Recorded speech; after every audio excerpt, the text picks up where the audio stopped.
மக்களே என்று நாம் திருக்குறள் 416 குறளை பார்க்கிறோம்.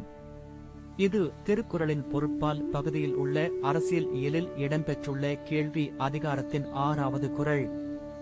எனைத்தானும் நல்லவை கேட்க அனைத்தானும் ஆன்ற பெருமை தரும்.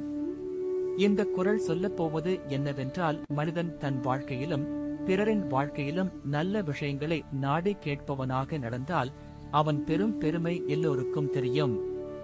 இது ஆட்சியாளர்கள், பொது அதிகாரிகள், பணி மேலாளர்கள் போன்றவர்களுக்கு சிறந்த நடத்தை விதியை கொடுக்கிறது. முதலாவது உதாரணமாக, ஒரு பழைய நிறைவேற்று மரியாதை படைத்த தலைவர் ஒவ்வொரு குடிமகனின் கருத்தையும் கேட்டு நல்ல முடிவுகளை எடுத்தார். அவன் அரசு நிலைமையான முறையிலும் மக்களின் நம்பிக்கையையும் பெற்றது. இரண்டாவது உதாரணமாக, ஒரு குடும்ப தலைவர் தனது குடும்பத்தின் ஒருங்கிணைப்பை மேம்படுத்த அனைவரின் தேவைகளை கேட்டு ஒவ்வொருவருக்கும் நன்மை பயக்கும் திட்டங்களை அமைத்தார். குடும்பம் ஒற்றுமை மற்றும் வளத்தை பெற்றது. இன்று தொழில்நுட்ப உலகில் இது அண்மைய மேலாளர் கூட்டங்களில் தெளிவாக கொண்டு வரப்படலாம்.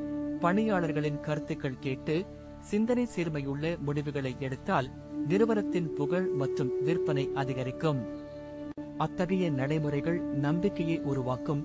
மக்கள் தங்களை மதிக்கப்பட்டவர்களாக உணர்ந்து அவர்களின் முயற்சிகள் மற்றவரால் மதிக்கப்பட்டதாக உணர்வார்கள். இது குறளுக்கு நவீன காலத்தில் ஏன் பொருத்தமாகும் என்பதை விளக்குகிறது. தகவல் பரவலான இன்றைய காலத்தில் ஒவ்வொரு நபரின் குரலும் முக்கியமானது. அதனால் அனைவரையும் சேர்த்துக் கொண்டு சிறந்த முடிவுகளை எடுக்க வேண்டும். அதனால் நல்லவை கேட்டு கேட்கும் மனப்பாங்கை வளர்த்தால் பெருமை மற்றும் ஒற்றுமை இயல்பாகவே உருவாகும். இது வாழ்க்கையின் எல்லா தளங்களிலும் செயல்படுத்தப்பட்டால் சமூகமும் தொழிலும் குடும்பமும் வளர்ச்சி பெறும். இதை நிஜமாக்கும் முயற்சியில்தான் இந்த குறள் அழகாக வெளிப்படுகிறது. அடுத்து வரும் அதிகாரங்களில் மீண்டும் சந்திப்போம்.